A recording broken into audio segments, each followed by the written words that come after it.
एक बाप और बेटी मर्जी से बनाते थे शारीरिक संबंध। तभी अचानक बेटी का बॉयफ्रेंड को ये बात पता चल जाता है। उसके बाद से जो कांड होता है उस कांड को सुनकर आप भी हैरान हो जाओगे। नमस्कार, आदाब, सलाम, मैं हूँ राज और आप देख रहे हैं क्राइम दुनिया की। दोस्तों, यह घटना है मुंबई के रिहाइश इलाके की। मुंबई के रिहाइश इलाके में एक लड़की रहा करती थी जिसका नाम है रूबिका। रूबिका की उम्र है 19 साल। रूबिका का बॉयफ्रेंड भी है जिसका नाम है असलम और असलम की उम्र है 21 साल। और जो रूबिका का पिता है जिसका नाम है इरफान, इरफान की उम्र जो है वो है 43 साल। सब कुछ ठीक चल रहा होता है, लेकिन एक दिन असलम पुलिस स्टेशन पहुंचता है और वहां जाने के बाद पुलिस को एक वाक्य बताता है।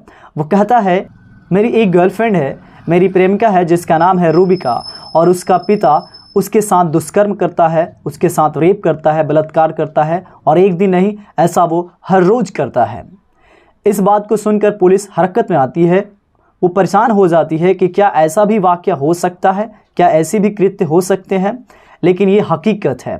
उसके बाद से पुलिस रूबिका के घर पहुंचती है और वहां पहुंचने के बाद रूबिका के पिता यानी जिसका नाम है इरफान, उसे गिरफ्तार कर लेती है और अपने कस्टडी में ले लेती है।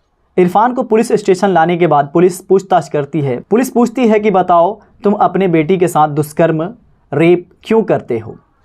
इरफान कहता है कि मैं ऐसा ही कुछ नहीं करता, इसमें मेरी बेटी का भी मर्जी होता है, तब मैं संबंध बनाता हूँ। ये सुनकर पुलिसों को अजीब लगा। फिर उन्होंने रूबिका को भी बुलाया, यानी कि इरफान की बेटी को बुलाया और पूछताछ करना शुरू कर दी। पुलिस पूछती है रूबिका से कि क्या तुम अपने मर्जी से संबंध बनाते हो? रूबिका कहती है कि हाँ, हम आपस में सहमति के साथ संबंध बनाते हैं।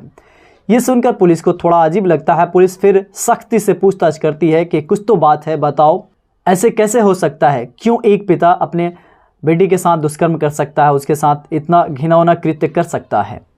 फिर जो रूबिका है वो सभी सच बताती है कि दरअसल बात ऐसा है कि जो असलम है, मेरा प्रेमी, जो मेरा बॉयफ्रेंड है, वो अक्सर मेरे घर आया करता है और आने के बाद मेरे से संबंध बनाता है। एक दिन असलम मेरे घर आया था और मेरे साथ संबंध बना रहा था। तब तक कि जो बाबा है वो देख लेते हैं और देखने के बाद वो काफ़ी गुस्सा होता है कि ये मेरी बेटी क्या कर रही है, और गुस्सा होने के बाद हम दोनों को मारने को दौड़ता है, लेकिन असलम वहाँ से भाग जाता है। फिर बाद में जो इरफान है उसकी गुस्सा शांत हो जाती है और वो मुस्कुराता है और कहता है कि कोई बात नहीं, मैं तुम्हारी शादी तुम्हारे बॉयफ्रेंड यानी कि असलम से ही करा दूंगा। उसके लिए हमें सबसे पहले एक बाबा के पास जाना होगा और ये पूछना होगा कि क्या ये सही है उसके साथ अगर शादी किया जाए तो, जिससे तुम प्यार करती हो। फिर रूबिका कहती है कि ठीक है। रूबिका को जो उसका पिता है यानी इरफान है लेकर पहुंचता है बाबा के पास। झाड़ फूक जो बाबा होता है उसके पास पहुंचता है और बोलता है बाबा से कि ऐसा ऐसा बात है, ये जिस लड़के से प्यार करती है, प्रेम करती है, उससे मैं शादी करा दूं, क्या ये ठीक रहेगा? तो जो बाबा है वो कहता है कि नहीं, ये कतई ठीक नहीं होगा, क्योंकि कुछ ऐसे चीज़ें हैं जो कि आपको 1 साल तक टालना है। वो ये है कि अगर उस लड़के से शादी कर दिया जाए जिससे रूबिका प्यार करती है तो वो लड़का मर जाएगा, क्योंकि शादी होते ही उसके मुंह से खून निकलने लगेगा और वो लड़का मर जाएगा। इसलिए आप लोग उससे शादी ना कराएं 1 साल के लिए, और इससे बचने के लिए एक काम करना होगा। भले ही बुरा बात हो, लेकिन मैं आप लोगों से बताता हूँ। जो ढोंगी बाबा है वो कहता है कि जो रूबिका है इसको अपने पिता के साथ संबंध बनाना होगा, तभी जाके ये अलाय बलाय यानी कि जो प्रकोप है वो ख़त्म हो जाएगा। उसके बाद से जैसे ही बात सुनती है रूबिका काफ़ी उदास हो जाती है, उसका बाबा भी उदास हो जाता है। फिर जो ढोंगी बाबा है वो बोलता है कि इसके अलावा रूबिका को दूसरे लड़के से शादी करना होगा, तब जाके असलम बच सकता है, अगर उससे शादी हो तो असलम मर जाएगा। फिर बाद में ये सब बात सुनकर रूबिका और उसके पिता घर चले आते हैं।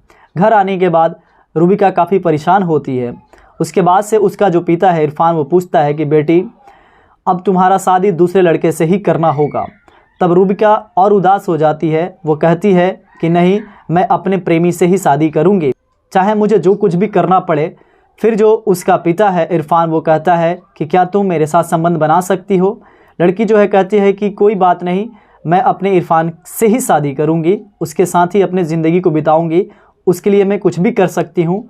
फिर ये दोनों के सहमति से ये आपस में संबंध बनाना शुरू करते हैं और ये कृत्य शुरू होता है। बाद में जो रूबिका है वो असलम से सारी बातें बता देती हैं कि इस प्रकार का मामला है जिसके वजह से मैं अपने बाबा के साथ ही संबंध बनाती हूँ। ये बात सुनकर जो असलम है वो पुलिस स्टेशन जाके सारा वाक़े को बताता है, सारे वारदात को बताता है।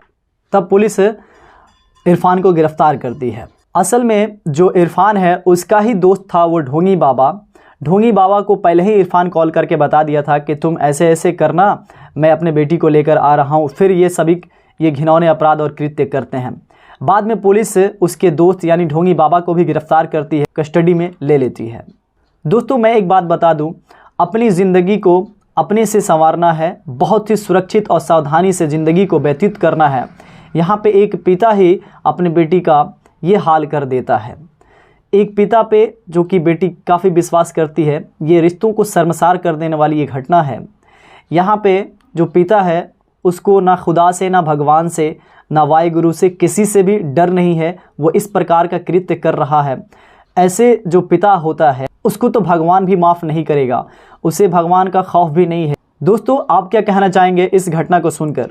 मिलते हैं नेक्स्ट वीडियो में, तब तक के लिए जय हिंद, जय भारत।